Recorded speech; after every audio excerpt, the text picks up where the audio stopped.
जय हिंद। एक बार फिर से मैं आप सभी का स्वागत करता हूं आज के इस वीडियो में। तो गाइज, हम लोग क्या कर रहे थे, टेंस पढ़ रहे थे और टेंस में हमने क्या कर लिया था, पास्ट इंडेफिनिट पढ़ लिया था, पास्ट कंटिन्यूअस पढ़ लिया था। आज हम लोग क्या पढ़ने वाले हैं, पास्ट परफेक्ट टेंस पढ़ने वाले हैं। चलिए गाइज स्टार्ट करते हैं पास्ट परफेक्ट टेंस।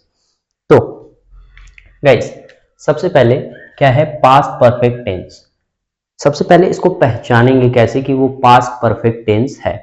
तो कैसे पहचानेंगे, जिस वाक्य के अंत में क्या क्या हो जाएगा, जिस वाक्य के अंत में चुका था, चुकी थी, चुके थे आ जाएगा, वो क्या हो जाएगा, पास्ट परफेक्ट टेंस हो जाएगा। ठीक ना। जैसे मैं कह दूं राहुल घर जा चुका था, है ना। यहाँ पे मैंने कुछ एग्जाम्पल भी लिए हैं। रोहन उसे अपने घर बुला चुका था, ठीक ना। तो यहाँ पर गाइस क्या हुआ, लास्ट में था, चुका था आ गया ना, तो ये क्या हो गया, पास्ट परफेक्ट टेंस हो गया। ठीक। उसके बाद माया हमें इंग्लिश पढ़ा चुकी थी, यहाँ पर क्या आ गया, चुकी थी। जैसा कि मैंने कहा पहचान में चुका था, चुकी थी, चुके थे में से कोई एक आना चाहिए, ठीक ना। तो यहाँ पर क्या आ गया, चुकी थी। तो ये क्या है, हमारा पास्ट परफेक्ट टेंस है। ओके। उसके बाद जैसे एक वाक्य हमारा ये है, मेरा दोस्त आम खा चुका था, ठीक ना। तो यहाँ पर क्या है, चुका था आया ना, तो ये क्या हो गया, पास्ट परफेक्ट टेंस हो गया, ठीक ना। अब हम पहचानने के बाद क्या करेंगे, उसको इंग्लिश में ट्रांसलेट करेंगे, ठीक ना। क्या करेंगे, इंग्लिश में ट्रांसलेट करेंगे। तो कैसे करेंगे, ठीक। तो हैड प्लस वर्ब का थर्ड फॉर्म इस हेल्पिंग वर्ब की मदद से क्या करेंगे, उसको चेंज करेंगे किसमें, इनटू इंग्लिश में, ठीक ना। और गाइस हम एक सिस्टमैटिक और एक रूल के हिसाब से क्या करेंगे, उसे बनाएंगे। तो उससे पहले पूरे सेंटेंस को कैसे पहचानेंगे कि वो पास्ट परफेक्ट टेंस है, तो उसमें कैसे आना चाहिए, पहले सब्जेक्ट आना चाहिए, फिर चुका था, चुकी थी, चुके थे में से कोई एक आना चाहिए। और ये हम कौन सा पढ़ रहे हैं, ये हम पढ़ रहे हैं असर्टिव सेंटेंस। कौन सा सेंटेंस पढ़ रहे हैं, असर्टिव सेंटेंस पढ़ रहे हैं, ठीक ना, असर्टिव सेंटेंस। अब असर्टिव सेंटेंस दो प्रकार के होते हैं। असर्टिव सेंटेंस दो प्रकार के होते हैं, पहला होता है अफर्मेटिव और दूसरा क्या होता है, निगेटिव, ठीक ना। तो गाइस यहाँ पर क्या है, हमारा अफर्मेटिव सेंटेंस है। क्यों, क्योंकि हमारा इसमें नहीं नहीं आया है। हम निगेटिव किसे कहते हैं, जिसमें नहीं आ जाता है वो क्या हो जाता है, निगेटिव हो जाता है, ठीक। लेकिन ये क्या है, अफर्मेटिव सेंटेंस है। क्यों, क्योंकि इसमें क्या आया है, नहीं नहीं आया है। अच्छा, अफर्मेटिव क्या होता है, तो जिस वाक्य में क्या हो, नहीं न आए, उसे क्या कहेंगे, अफर्मेटिव सेंटेंस कहेंगे, ठीक है। इसमें नहीं नहीं आया तो ये क्या है, अफर्मेटिव है। तो हम असर्टिव सेंटेंस का क्या पढ़ रहे हैं, अफर्मेटिव सेंटेंस पढ़ रहे हैं। कौन सा, अफर्मेटिव। मैं यहां लिख देता हूं, ये दो होते हैं जिसमें से हम पहला पढ़ रहे हैं अफर्मेटिव, ठीक। क्या पढ़ रहे हैं, अफर्मेटिव सेंटेंस, ठीक ना। तो गाइस जैसा कि मैंने कहा, वाक्य को कैसे पहचानेंगे, सबसे पहले उसमें सब्जेक्ट आना चाहिए, लास्ट में क्या आना चाहिए, चुका था, चुकी थी, चुके थे में से कोई एक आना चाहिए, ठीक ना। उसके बाद पहचानने के बाद हम उसको ट्रांसलेट कैसे करेंगे, तो हम इस रूल से क्या करेंगे, उसको ट्रांसलेट करेंगे। तो रूल क्या है, सबसे पहले सब्जेक्ट रखेंगे, फिर हैड रखेंगे, फिर उसके बाद क्या रखेंगे, वर्ब का थर्ड फॉर्म रखेंगे, फिर ऑब्जेक्ट रखेंगे, फिर अदर रखेंगे और लास्ट में फुल स्टॉप रखेंगे, ठीक। चलिए मैं एक आध वाक्य पहचान के पहले दिखाता हूं। तो सबसे पहले क्या है, यहाँ पे सब्जेक्ट। तो सब्जेक्ट हमारा क्या है, सब्जेक्ट किसे कहते हैं, जो किसी वाक्य में कार्य करता है। तो कार्य यहाँ बुलाने का कार्य कौन कर रहा है, रोहन। तो रोहन क्या हो गया, एक सब्जेक्ट हो गया, ठीक। तो यहाँ क्या है, रोहन उसे अपने घर बुला चुका था। तो सबसे पहले सब्जेक्ट रोहन हो गया, है ना। अंत में चुका था, चुकी थी, चुके थे में से आ गया चुका था, ठीक। ट्रांसलेट कैसे करेंगे, देखो यार, यहाँ पे सबसे पहले सब्जेक्ट रखेंगे। सब्जेक्ट क्या है, रोहन, ठीक। तो रोहन का तो रोहन हो जाएगा क्योंकि ये एक नाउन है, ठीक। उसके बाद हैड। अब हैड का प्रयोग कहाँ करेंगे, हमने देखा था कि पास्ट कंटिन्यूअस टेंस में दो हेल्पिंग वर्ब थी, जैसे वाज या वर थी, ठीक ना। तो हम वाज का प्रयोग सिंगुलर सब्जेक्ट के साथ साथ कर रहे थे और वर का प्रयोग प्लूरल सब्जेक्ट के साथ कर रहे थे। लेकिन यहाँ क्या होगा, हैड का प्रयोग सिंगुलर सब्जेक्ट और प्लूरल सब्जेक्ट दोनों के साथ होगा। जैसा कि मैंने यहाँ सब्जेक्ट लिखा है, ही मीन्स क्या होता है, वह, लेकिन इसका प्रयोग किसके साथ किया जाता है, सिर्फ पुरुष के लिए किया जाता है, ठीक है। उसके बाद सी मीन्स क्या होता है, वह होता है, इसका प्रयोग किसके लिए किया जाता है, स्त्री के लिए, ठीक। इट मीन्स क्या होता है, वह, लेकिन इसका प्रयोग किसके लिए किया जाता है गाइस, तो छोटे बच्चों के लिए किया जाता है, निर्जीव वस्तु के लिए किया जाता है और जानवरों के लिए प्रयोग किया जाता है। ठीक, इसका अर्थ भी क्या होता है, वही होता है। ठीक, उसके बाद यू मीन्स क्या होता है, तुम। पूरा मैं कह दूं तो यू मीन्स तुम, तुम्हें, तुमको होता है ना। दे मीन्स क्या होता है, वे, उन्हें, उनको। वी मीन्स क्या होता है, हम, हमें, हमको। आई मीन्स क्या होता है, मैं, मुझे, मुझको। ठीक, और एक नाम आएगा तब भी हैड का प्रयोग करेंगे, दो नाम आएगा तब भी हैड का प्रयोग करेंगे। मैं यहां ऊपर लिख देता हूं कि हैड का प्रयोग इन सबके साथ करेंगे। ठीक, ठीक, तो उसके बाद हम क्या लगाएंगे, हैड, फिर क्या है, वर्ब। वर्ब क्या है, बुलाना। बुलाने का क्या होता है, काल। ठीक, लेकिन यहां पर क्या है, वर्ब का थर्ड फॉर्म, तो क्या हो जाएगा, कार्ड।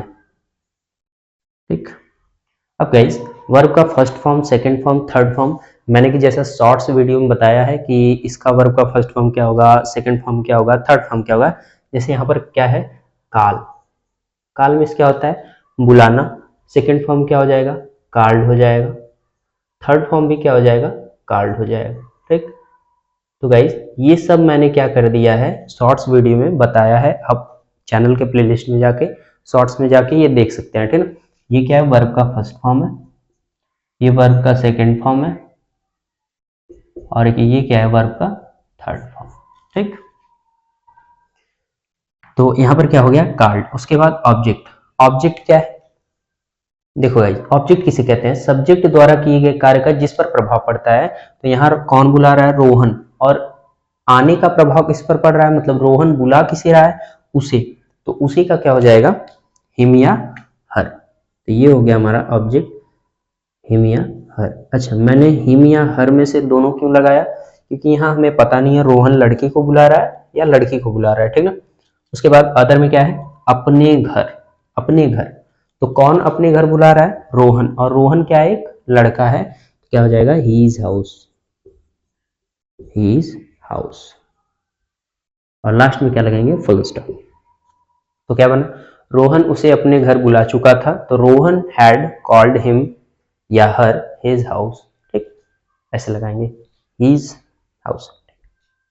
उसके बाद माया हमें इंग्लिश पढ़ा चुकी थी। तो सबसे पहले सब्जेक्ट, सब्जेक्ट क्या है, माया। माया का माया हो गया। ठीक, उसके बाद हैड,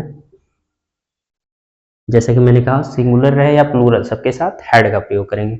उसके बाद वर्ब क्या है, पढ़ाना। पढ़ाने क्या होता है, टीच। लेकिन यहां पर क्या है, वर्ब का थर्ड फॉर्म, तो क्या हो जाएगा, टीच न होकर के क्या हो जाएगा, टॉट हो जाएगा। क्या हो जाएगा, टॉट। ठीक, वर्ब का थर्ड फॉर्म। ये भी मैंने वर्ब का फर्स्ट फॉर्म, सेकंड फॉर्म और थर्ड फॉर्म बताया है। ठीक है, वहां पे देख सकते हैं आप। ऑब्जेक्ट क्या है, हमें पढ़ा रही है, तो हमें क्या क्या हो जाता है, टीच अस। उसके बाद अदर में क्या है, इंग्लिश। क्या पढ़ा रही है, टीचर्स इंग्लिश। तो इस तरह हम क्या करेंगे, वाक्य को बनाएंगे। तो क्या बना, माया हमें इंग्लिश पढ़ा चुकी थी, तो माया हैड टॉट अस इंग्लिश। उसके बाद मेरा दोस्त आम खा चुका था। तो सबसे पहले सब्जेक्ट, सब्जेक्ट क्या है, मेरा दोस्त। तो मेरा दोस्त का क्या होगा, माई फ्रेंड। क्या होगा, माई फ्रेंड। उसके बाद हैड, क्या हो जाएगा, हैड। वर्ब का थर्ड फॉर्म, वर्ब क्या है, खाना। खाने क्या होता है, एट। लेकिन यहां क्या है, वर्ब का थर्ड फॉर्म है, तो क्या हो जाएगा, ईटेन। ठीक, उसके बाद ऑब्जेक्ट क्या है, सॉरी, ऑब्जेक्ट क्या है, ऑब्जेक्ट है ही नहीं, किसी पर प्रभाव नहीं पड़ रहा है। अदर में क्या है, आम। तो आम का क्या हो जाएगा, मैंगो। एट द, यहां मैं द लगा देता हूं, एट द मैंगो।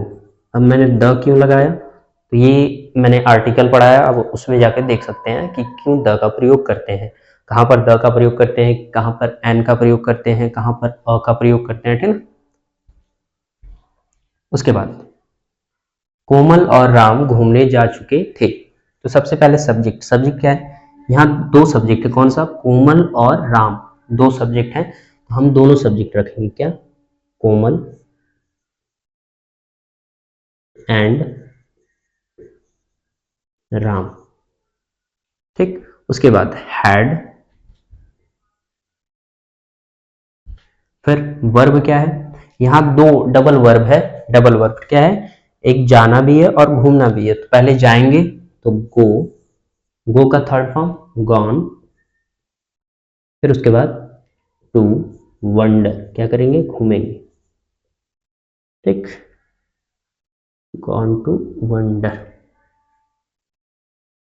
ठीक। उसके बाद वर्ब हो गया हमारा, ऑब्जेक्ट नहीं दिया है, अदर कुछ नहीं दिया है, अंत में क्या लगाएंगे, फुल स्टॉप।